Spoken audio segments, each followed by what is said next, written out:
ചില ആളുകളുടെ സ്വാർത്ഥ താല്പര്യത്തിനും അവർക്ക് പേരെടുക്കാനും അത് ഈ ഗവൺമെന്റിന് വേണ്ടിയിട്ട് നിങ്ങൾ ആ പണി ചെയ്യണ്ട. ഈ ഗവൺമെന്റ് കേരളത്തിലെ ജനങ്ങളോടൊപ്പം. ഈ മുഖ്യമന്ത്രിക്ക് അതിന് ഉത്തരവാദിത്തമുണ്ട്. അദ്ദേഹം ആ ഉത്തരവാദിത്തം ഏറ്റെടുത്ത് തന്നെ പറയേണ്ട രീതിയിൽ പറയുന്നുണ്ട്.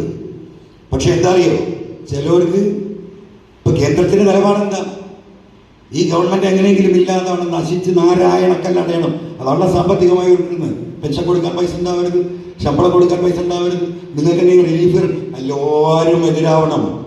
അതാണല്ലോ കേന്ദ്രത്തിന്റെ ആവശ്യം. ആ ആവശ്യത്തിന് കുടപിടിക്കുന്ന ഈ ഗവൺമെന്റിനെതിരെ ജനങ്ങളുടെ മനോവികാരം ഉണ്ടാക്കാൻ ചില ആളുകൾ ശ്രമിക്കുന്നുണ്ട്. ആ ശ്രമം ചിലപ്പോഴൊക്കെ അതിന്റെ ഫലം കാണുന്നുണ്ട്. അങ്ങനെ ദുരുദ്ദേശപൂർവമായി ഞാൻ എന്തോ വലിയ ആളാണ്. SP കുറെ സിം കാർഡ് പിടിച്ച് ഞാൻ കണ്ടു. നമ്മളെ 10 ലക്ഷത്തിന് മുതൽ യാതൊരു വിവരമില്ല.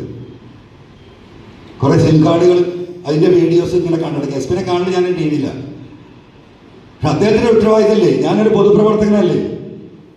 എൻ്റെ വീടിൻ്റെ അകത്ത് ഇങ്ങനെ ഒരു സംഭവം നടന്നിട്ട് എന്നെ ഒന്ന് വിളിച്ചിട്ട് എന്താ പറയേണ്ടത്? ഇപ്പൊ തന്നെ ഞാൻ 10 മണിക്കാണ് സമ്മേളനം പറഞ്ഞല്ലേ, ഞാൻ 9:50 മലപ്പുറത്ത് എത്തിയിട്ടുണ്ട്. ഞാൻ രാവിലെ ഫസ്റ്റിൽ ആരംഭിക്കുന്ന ഒരു പരിപാടി 1 മിനിറ്റ് പോലും വൈകാറില്ല. 5ഉം 10ഉം പരിപാടി ഉണ്ടാകുമ്പോൾ 2-3 പരിപാടി കഴിഞ്ഞാൽ സ്വാഭാവികമായിട്ടും വൈകും.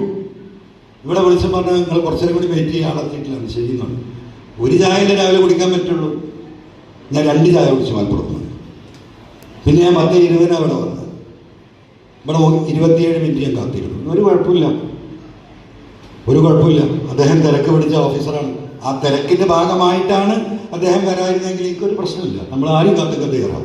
പക്ഷെ അവൻ അവിടെ ഇരിക്കട്ടെ എന്ന് വിചാരിച്ചിട്ടാണ് വരാതിരുന്നെങ്കിൽ അത് അദ്ദേഹം തീരുമാനിക്കേണ്ട കാര്യമാണ്.